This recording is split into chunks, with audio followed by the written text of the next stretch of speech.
Okay guys, this is the second video. It's basically gonna be covering the last two 4 and 5 talent points, and I want you guys first of all pay attention. We have the first one is Blood Fear, which is pretty much a random tree. The Blood Fear, it basically makes our fear instant cast, but it casts 10% of our HP. It's great, it's instant cast fear, nothing spectacular about it. Burning Rush, however, is very interesting. It casts 5% of our HP, but we get about 50% sprint. And it's toggle on, toggle off, there's no CD on it, which I think is very cool. But be careful, because you can run out of HP if you're not looking at your HP bar. I'm gonna be kinda in between both of those, but I want to actually show you guys another thing. You remember Soulburn teleport for Affliction Lux that gives us freedom and increases our speed by 50%?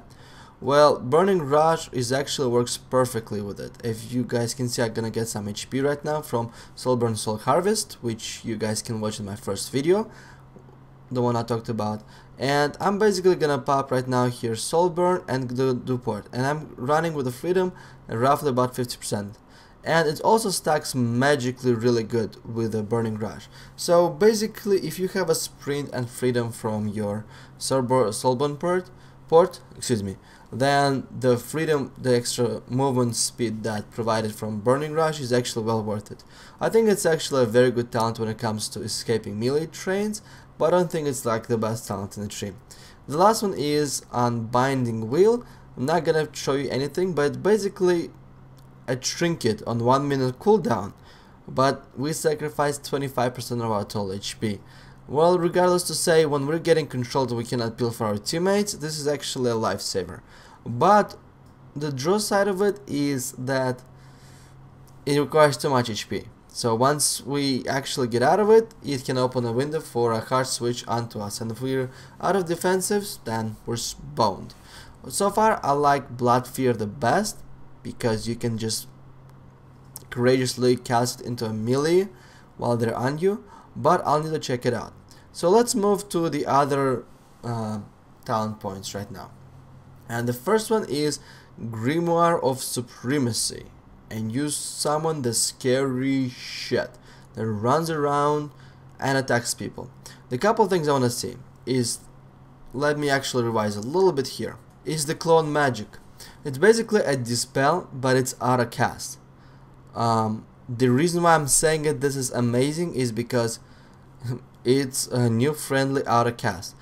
We had a Devour on auto cast before in the starting of Cataclysm, and the reason why it was auto, by the way, spell lock does a little bit of a damage here, but the reason why we actually liked it so much is because every time the druid would get a predator swiftness, it would get instantly dispelled by auto dispel, and we wouldn't have to do jack shit about it.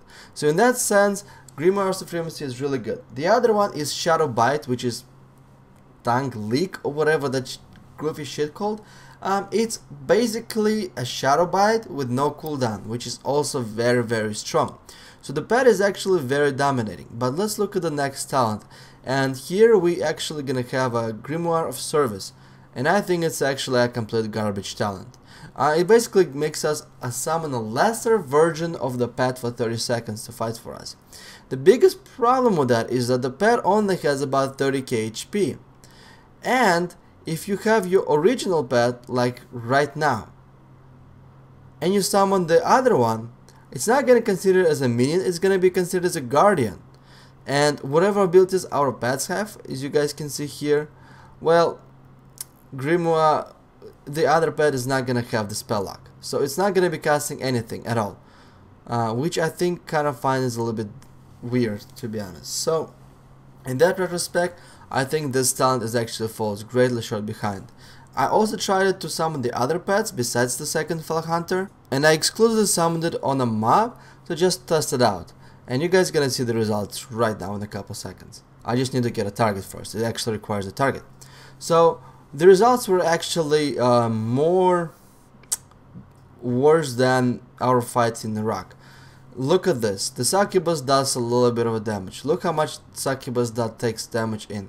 So with just a couple melees, it's actually gonna be squashed. I mean, the melee hits her for roughly like 33% of her HP. So anything that's gonna be AoE related, the second pet is gonna die. It's not doing a lot of damage, it hits for like 1200, and I think it's overall a freaking garbage talent that has to be thrown in the trash and give us some kind of other substitute.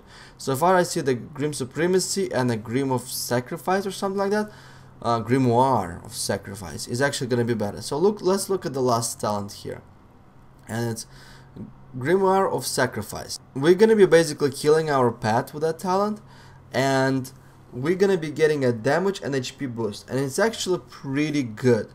I was actually very surprised. The HP boost and the damage boost is 30% for 15 seconds in the beginning, and then it's actually jumps down to 15%. So in my retrospect, it's actually gonna be a really good talent tree for RBGs, because in RBGs, yes, spell locks are cute and everything, but our pets get dotted so often that it's absolutely disgusting. So with that said, this is actually gonna be a very good talent, but we're gonna have to take a dark bargain with it, because this is the only survivability third tree talent that is not associated with our pet. So with that said, I think that the Grimoire of Supremacy, which is a better version of the pet, is gonna be useful for arenas, and then the Grimoire of Sacrifice that gives us a huge damage boost is going to be useful for RBGs, especially because we're going to have a new glyph that it makes our Unstable Affliction automatically crit instead of silencing on the two targets, the one who get dispelled from and the one who is dispelling it. So 30% to on top of that, we're gonna see some globals by Affliction locks. So that's it guys, so far for the talents. I don't have the last one. Probably gonna make a separate video once I hit level 90, and the Blizzard actually gonna allow us to get at 90. And I'm also gonna show you 87 level ability. The next video for Mr. Pandaria probably gonna make an Affliction lock rotation and everything inside and out, because it's actually a very different. Thank you guys for watching. Please subscribe to my channel and Evolve Gaming. And до свидания, fellas.